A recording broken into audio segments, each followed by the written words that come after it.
சத்யன், இது இப்போ அரசியலா ஆக்கணும், இதை மக்களுக்காக நாங்க களத்தில் இறங்குறோம், போராடுறோம் அப்படின்னு சொல்றது அரசியல். ஆனா இயல்பை யதார்த்தத்தை புரிந்து கொள்ள வேண்டும் அப்படிங்கிறார். எதிர்கட்சி அரசியல் செய்யுமாவே இல்லை சார் செய்யும். மக்கள் நல அரசியல் தானே சார், அதுக்கு தானே மக்கள் தேர்ந்தெடுத்து சட்டமன்றத்துக்கு அமைச்சிருக்காங்க. இதே ஷாக் அடிப்பது மின்சாரமான போர்டு பிடிச்சி நின்றவர் தான் எதிர்கட்சி தலைவர். அப்போ என்னலாம் இப்போ மீண்டும் மீண்டும் உதவி மின்திட்டத்தை பற்றி பொய்யா தானே பேசுறீங்க, உண்மையை பேசுறதுக்கு துணிவு இல்லை. சரி சார், நான் ஒரே ஒரு தரவு மட்டும் கேட்டவொன்னு நிறுத்திக்கிறேன் சார். ஸ்மார்ட் மீட்டர் பொருத்த வேண்டும் என்பது அந்த உதய் மின் பெருமானத்தோட ஒரு டார்கெட். அதோட 4 பாயிண்ட் கொடுத்துருக்காங்க.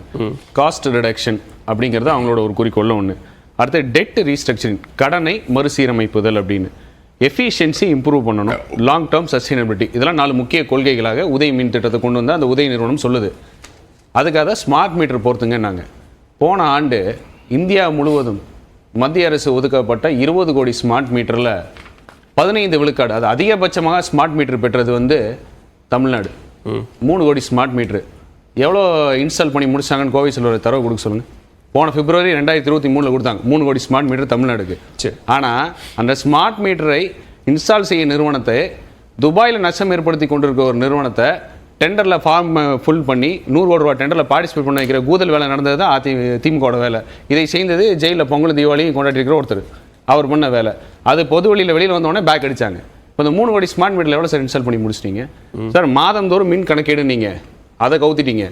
100 யூனிட் இலவச மின்சாரம் இன்னும் தொடர்கிறது என்பது வடிகட்டின போய். ஒரு வீட்டில் அப்பா மகன் இருந்து குடும்பங்கள் 2ஆக இருந்தால் கூட சப்மீட்டர்னு ஒன்று இருந்ததை சப்மீட்டருங்கிறதே தூக்கிட்டீங்க. இல்லை 100 யூனிட் இலவச மின்சாரத்தில் என்ன போய் நான் அதை தான் விளக்கிட்டு இருக்கேன். சப்மீட்டர் இருந்தால் சப்மீட்டர் தூக்கிட்டீங்க. சப்மீட்டர் தூக்கி அப்பா மகன் குடும்பத்தில் இருந்தாலும் காம்பவுண்ட் வேறையா இல்லை, ஒரே இடத்துல தான் இருக்கீங்க அப்படிங்கிறது ஒரே மீட்டராக மாற்றினீங்க. 100 யூனிட் என்பது 3 ஃபேஸ் மின்சாரம் கொடுத்தோம், மும்முனை மின்சாரம் விவசாயிகளுக்கு கொடுத்தோம். நீங்கள் 1 லட்சம் விவசாயிகளுக்கு கொடுத்தேன்னு சொன்னீங்களே, அந்த 3 ஃபேஸ் மின்சாரத்துக்கு மின்சாரமே கொடுக்கலையே நீங்கள். இப்போ எல்லாமே திமுகவை பொறுத்த வரைக்கும் வடிகட்டின அறிக்கை, வடிகட்டின பொய்களாக தானே வருது. கடைசியாக இருக்கிற இன்னைக்கு இவர் சொல்கிறார்ல, நாங்கள் ஆட்சியில் விட்டுட்டு போகும்போது நஷ்டத்தை வச்சுட்டு போயிட்டாங்க 2011ன்னு. 18 மணி நேரம் மின் வெட்டு சார். 2 ஜிகாவாட்ஸ் மின்சாரத்தை நாங்கள் குஜராத்லேருந்து வாங்குறோம்னு அம்மா பேசும்பொழுது மின் பகிர்மான கட்டமைப்பு இல்லைன்னு சொன்னது யாரு? மாசாவை ஆண்டு கொண்டு இருந்தால் காங்கிரஸ். உங்கள் கூட்டணி கட்சி வச்சு தான் சொல்ல சொன்னீங்க, உடனடியாக சரி செஞ்சிருவாங்க அப்படின்னு சொல்லி விழுந்தடிச்சு. அந்த 15 மணி நேரம் மின்வெட்டு இருந்து கூட 2011 2021 ஆட்சி விட்டு வெளியே போகும்போது 7 கோடி உற்பத்தியாக இருங்க, 7 கோடி உற்பத்தியா இருந்த ஜிடிபியை 23 லட்சம் கோடியாக மாற்றணும்ல. அப்போ அந்த எஸ்எம்இ எம்எஸ்எம்இ நிறுவனங்களுக்குலாம் நம்ம இப்போ தடையில்லா மின்சாரம் கொடுத்ததுனால தான் தொழில்துறை வளர்ந்தது, தொழில் வளர்ச்சி பெருகியது. உங்களை மாதிரி இல்லையே, டைடல் பார்க் கட்டணும்பீங்க, ஆனால் அது கரண்ட் கொடுக்காம தான் விட்டீங்க.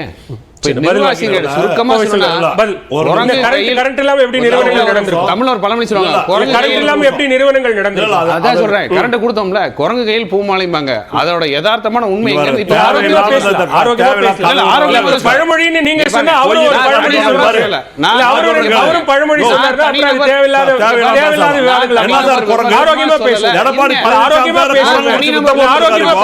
ஆரோக்கியமா பேசுவோம்.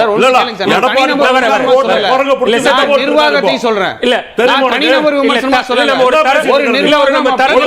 நம்ம ஒரு தரத்தோட கருத்துக்களை முன்வைக்கக்கூடிய ஒரு சவுண்ட் ஓடல வேற எங்க பேசலாம். இந்த வேலையில வச்சு இல்ல வேண்டாம், பேசலாம். நான் போய் அதுதான் சொல்லிட்டு இருக்கேன். சவுண்ட் இல்ல வேண்டாம். அப்படி என்ன சொன்னாரு? இல்ல பழமொழி ஆரம்பிக்கும்போது பழமொழி தான் அப்படினா அப்புறம் ஏதாவது ஒரு பழமொழி அந்த டெக்கோரத்தை பாதிக்கும். நம்ம பேசலாம். நீங்க குற்றச்சாட்டு பட்டியலிட்டு நான் பதில் வாங்கிக்கிறேன். நான் பதில் வாங்கிக்கிறேன். இல்ல வேண்டாம் இல்ல, அவர் பேசினாருன்றதுக்காக நாமளும் பேச வேண்டாம். நீங்க பதில் சொல்லுங்க. நீங்க பதில் சொல்லுங்க. அவர் குற்றச்சாட்டு பட்டியலிட்டிருக்காரு, பதில் சொல்லுங்க. நான் பேசி முடிச்சறேன். வச்சுக்க சொல்லுங்க. டைம் போயிட்டு இருக்கு. இல்ல வேண்டாம் சத்தி, நம்ம அதுதான் அப்படி பேச அப்ப அப்படி பேச இல்ல வேண்டாம். ஒரு மேல பேசாதீங்க. இல்ல வேண்டாம், ஒரு நிமிஷம் இருங்க. இப்ப நான் என்ன சொல்றேன், நான் என்ன பண்ணனும்னு 2 பேரும் சொல்லிட்டு இருக்கீங்க. ஒரு நிமிஷம் இருங்க, நான் பண்றேன். ஒரு நிமிஷம் இருங்க. ஒரே நிமிஷம். பழமொழி கூட உங்களால தீபாவளியும் கொண்டாடுறாங்கல்ல, ஒரு பழமொழியை தாங்க முடியலன்னா நல்ல பழமொழியா சொல்லுங்க. நல்ல பழமொழியா சொல்லுங்க. இப்ப அவரும் பதிலுக்கு 2 பழமொழி சொல்றேன்னு சொன்னாங்க. அப்புறம் 2 பேர் மட்டும் தான் பேசலாம். அது சரி இருக்காது. நீங்க பேசுறீங்க சார்.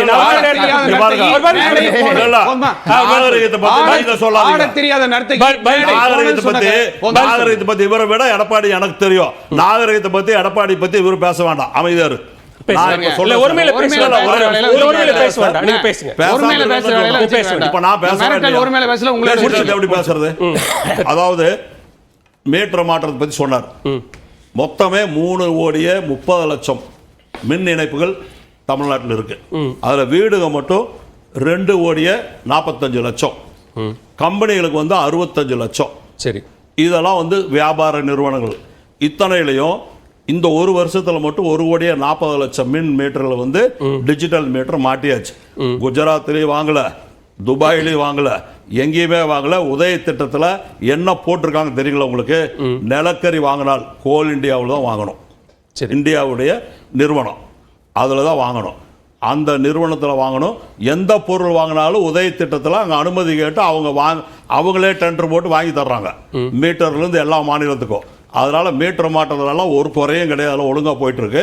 அது நீங்க கேட்டீங்க இல்லையா, அப்பளையே ஒரு மாசத்துக்கு ஒரு தடவை மின் கட்டணம் கட்டுறதுக்காக சொன்னீங்களா, என்னாச்சுன்னு கேட்டீங்க இல்லையா? இந்த மின்சார மீட்டர்கள் எல்லாமே டிஜிட்டல் மீட்டர் மாற்றுறது வேலை இன்னொரு 6 மாசத்துல முடிச்சிருவாங்க.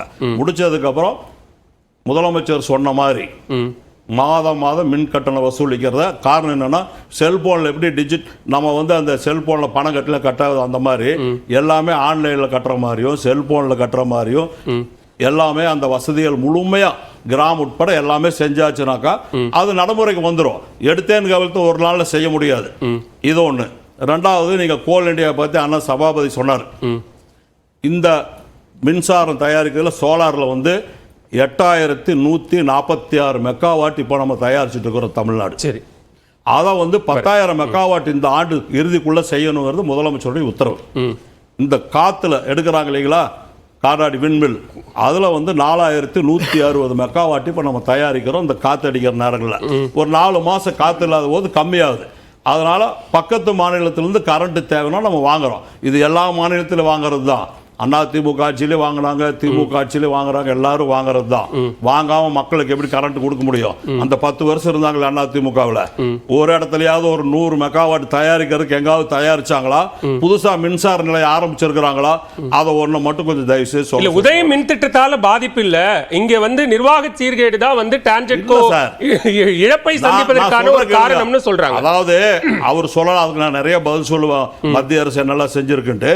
இப்ப இந்த சொல்ற கேட்டுங்க, தமிழ்நாடு அரசு வந்து போன வருஷம் 2023 மின்சார வாரியத்துக்கு 17,117 கோடி ரூபாயை வந்து கொடுத்துருக்கிற பணம், நம்ம கொடுக்க வேண்டிய பணம்.